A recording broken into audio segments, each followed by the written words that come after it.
오늘도 도시락의 이슈 이도성 기자, 월드클래스 이용주 캐스터 나왔습니다. 안녕하세요. 안녕하세요. Yo, E to the do to the song. E to the 용 to the 주. 아까 이거 그 예전에 한참 인기가 있었던 네, 오영우를 지금 피디님이 뽑았네요. 헛웃음을 짓는 소리가 제 귓속으로 들렸습니다. 갑자기 하자 그래가지고. 네. 잘 봤어요. 아, 그래요? 첫 번째 도시락 얼른 열어주세요. 바로 네. 가보겠습니다. 네, 바로 뒤집겠습니다. 가겠습니다. 하나, 둘, 셋. 빠밤. 함께 극복하겠다. 아. 말다운표 안에 들어있죠. 이 가수 겸 배우 이승기 씨가 어제 자필 편지를 소셜미디어에 올렸습니다. 이 연인 이다인 씨와의 결혼 소식을 적었는데요. 열애를 인정한 지 1년 9개월 만입니다. 네. 네, 이거 사진 보면서 설명드릴게요. 예. 네, 프로포즈를 했고 또 승낙을 받았다면서 영원히 제 편에 두고 싶은 사람이 있다고 적었습니다. 이 4월 7일 결혼식을 올리는데 힘든 일이 있어도 시련에 함께 극복하겠다고도 하면서 응원을 부탁했습니다. 그 예비 신부 이다인 씨는 배우 견미리 씨의 딸로 알려져 있잖아요. 예, 예. 그리고 배우 이유비 씨의 동생이기도 네, 하고. 맞습니다. 그러니까 스타 가족이 또 탄생을 하는 거예요. 대단하다. 네, 맞습니다. 뭐 장모 그리고 처형이라고 하죠. 이제 모두가 이제 연예인이니까 배우고 하니까 같이 활동할 수도 있겠습니다. 실연 얘기가 나왔으니 하는 말인데 이 두 사람 연애 순탄치가 않았습니다. 열애 소식이 알려지자 이에 반대하는 팬들이 트럭 시위를 벌이기도 아유, 했고요. 트럭까지. 또 이다인 씨의 가정사를 둘러싸고도 논란이 있었습니다. 또 이승기는 18년간 함께한 소속사와 갈등을 겪으면서 결국 갈라섰고요. 지금도 법적 다툼을 진행하고 있습니다. 이런 가운데 결혼 소식을 알린 건데요. 오는 15일 결혼 발표 이후 처음으로 공식 석상에 나섭니다. 네. JTBC 새 아이돌 오디션 프로그램이 피크타임 제작 발표에서 모습을 나타낸다고 합니다. 피크타임 제작 발표에서 이승기 씨를 뵐 예정인데 오. 응원의 마음을 또 전하고 오겠습니다. 아, 픽타임. 진짜 왜 나오잖아요. 제작 발표에 모르셨군요. 아, 몰랐어요. 네, 새롭게 가정을 꾸리는 이승기 씨 응원합니다. 네. 다음 또 도시락. 오늘 왜 그러세요? 바로 두 번째로 가보도록 하겠습니다. 하나, 둘, 셋. 빠밤. 빠밤. 아는 척 허풍입니다. 이게 미국 스타트업 오픈 AI가 만든 대화형 인공지능 챗 GPT 어제 하루 종일 뉴스에 많이 나왔어요. 아는 척 허풍이라길래 또 이도성 기자 습관인 줄 알았는데.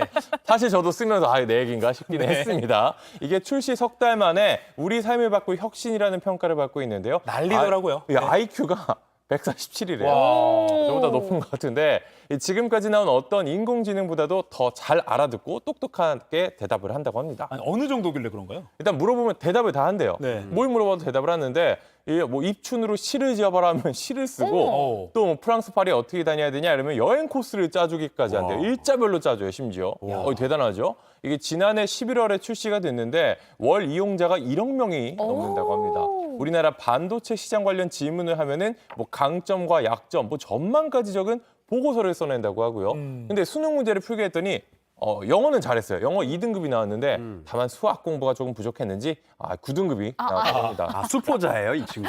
그러게요. 근데 그 아는 척 허풍은 뭔지 모르겠어요. 근데 이것 때문에 이제 학교에서 숙제가 없어진대요. 맞아요. 숙제를 내주면 애들 다 이걸로 해올 네. 테니까. 레포트 같은 것도 이걸로 하면 되겠는데요? 미국에서 최근에 그런 그러니까. 게 좀 문제가 되고 있다고 하고요. 네. 그냥 리포트 숙제를 내주면은 그거를 거기다 치면은 쭉 나온다는 거예요. 근데 아는 척 허풍은 뭐예요? 이거는 네. 얘가 이 챗 GPT가 몰라도 아는 척을 한다는 거예요. 이 허풍을 저와 비슷하게 보는 것 같은데 이게 큰 단점입니다. 모르면 모른다고 해야 되는데 그냥 오답을 말한다는 거예요. 아. 정답인지 오답인지 본인도 모르기 때문이라는 건데요. 이 또 정보를 2021년까지만 학습했기 때문에 이 최신 정보도 알지 못한다고 합니다. 그러니까 자칫하면 가짜 뉴스를 퍼뜨리거나 잘못된 정보로 혼란을 줄 수 있다고 하는데요. 오픈 AI의 최고 기술 책임자도 악용 가능성이 있다며 규제가 필요하다고 했습니다. 진짜 너무 맹신하거나 또 너무 믿고 이것만 믿고 과제하면 안 되겠어요. 그렇죠, 맞습니다. 근데 그럼에도 불구하고 아주 많이 발전한 기술인 것 같아요. 그럼요. 이게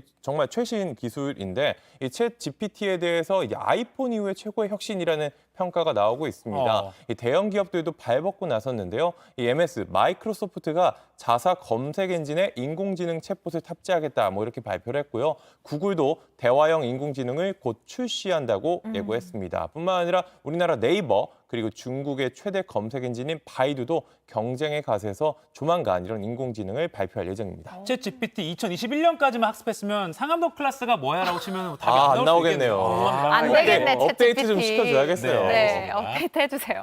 다음 도시락 또 보여주시죠. 세 번째 도시락 바로 뒤집어 보겠습니다. 하나, 둘, 셋. 빠밤. 네, 처음으로 인정했다인데요. 이게 베트남 전쟁 당시 한국군이 민간인을 학살했다는 주장 계속해서 나왔었는데요. 네. 이게 이제 법적으로 처음 인정이 됐습니다. 우리 법원에서 처음 인정된 건데요. 이게 55년 만에 처음 있는 일입니다. 피해자들이 몇 년 전에 우리 법원에 소송 제기했었는데 그 결과가 나온 건가 봐요. 네, 맞습니다. 그 당시에도 이제 저희 JTBC에서 보도를 많이 했는데 이 베트남인인 응우엔 티탄 씨가 우리나라를 상대로 낸 손해배상 청구 소송에서 원고 일부 승소 판결이 내려졌습니다. 네. 이 응우엔 씨는 베트남전이 진행 중인 지난 1968년 2월에 한국군 해병 제2여단이 이 군인들이 베트남 이 폭리 마을에서 민간인 70여 명을 학살했다고 주장을 했습니다. 이 티탄 씨가 당시 7살이었는데 이때 가족들을 잃고 자신도 총격을 입었다면서 2년 전에 우리나라에서 우리 법원에 so송을 제기했습니다. 앞서 저희 취재진이 만나봤는데요. 인터뷰 들어보시죠. Chị nữa lùa lên quanh đây, họ viết ở giữa triền nhòa triền này nhé, là nằm quanh có người nằm trên lúa rồi đó, có người nằm ở giữa này đó, là số mẹ chị là nằm đây nè. Còn phía trang đó là nhòa chỗ cái cờ nó là nhòa của chú Bả Tay, hồi mà chị chạy ra nhòa chú Bả Tay đó. 네, 55년 전 일이네요. 가족을 잃은 7살 아이는 저렇게 60대가 됐고요. 시간이 좀 꽤 지났는데 법원은 어떤 근거로 판단한 겁니까? 일단 법정에 나온 목격자나 참전군민의 증언의 신빙성이 있다고 봤습니다. 네. 뭐 또 다른 여러 증거도 있었고요. 이 재판부는 한국군이 응우엔 씨 가족의 총격을 가해 사살했다는 사실을 인정할 수 있다면서 이건 명백한 불법 행위에 해당한다고 했습니다.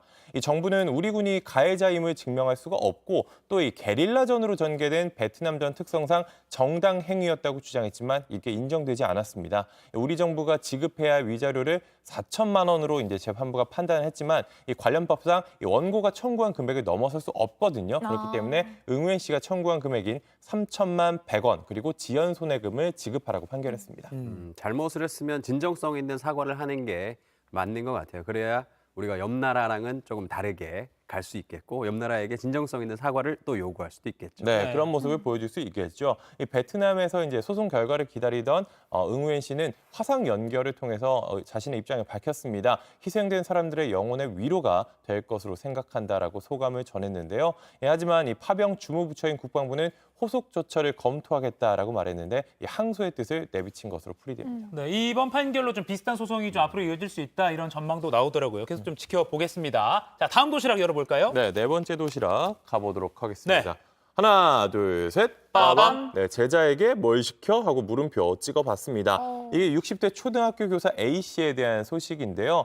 이 4학년 담임을 맡았던 지난 2020년에 벌어진 일인데 이 제자 15명에게 친구 1명을 돌아가면서 때리게 했다고 합니다. 네. 네? 지금 뭐라 그러는 거예요? 지금 제가 제대로 들은 거 맞아요? 친구를 때리게 해요? 교사가요? 그리고 한 명을 15명이 돌아가면서 아이고. 네, 뭐 사파가 잠깐 나왔었는데 이 수업 시간에 떠들었다는 이유에서 이런 일을 벌였다고 합니다. 교실 바닥에 엎드리게 하고 또 등을 때리라고 했대요. 또 다른 제자에게는 자신의 수건을 물을 닦는데 왜 선생님의 수건을 쓰냐라는 이유로 욕설을 하고 음악 도구로 머리를 때렸다고 합니다. 아이고. 또 그보다 한 해 전에는 다른 피해자에게 온라인 학습 프로그램 접속 비밀번호를 틀렸다는 이유로 폭행을 가했다고 합니다. 이렇게 여러 차례 아동학대를 저질렀습니다. 와, 진짜 한두 번 그런 게 아니고 이 정도면 진짜 가중처벌해야 되는 거 아니에요? 네, 일단 2년에 걸쳐서 여러 번 이런 아동학대를 했던 게 적발이 됐고 결국 수사가 이뤄졌고 재판에까지 넘겨졌습니다. 또 여기뿐만 아니라 2020년에 저지른 음주운전 혐의까지 함께 확인이 돼서 재판을 받았는데요. 이게 항소심까지 갔습니다. 항소심 재판부는 징역 1년에 집행유예 2년을 선고했습니다. 집행유예. 네. 이게 또 이제 판결 이유를 보니까 아이들에게 행사한 물리력의 정도가 뭐 중하지 않은 점, 그리고 어느 정도 훈육 목적도 있었다고 보이는 점 등이 참작됐다고 합니다. 네, 국내 소식 잘 들었습니다.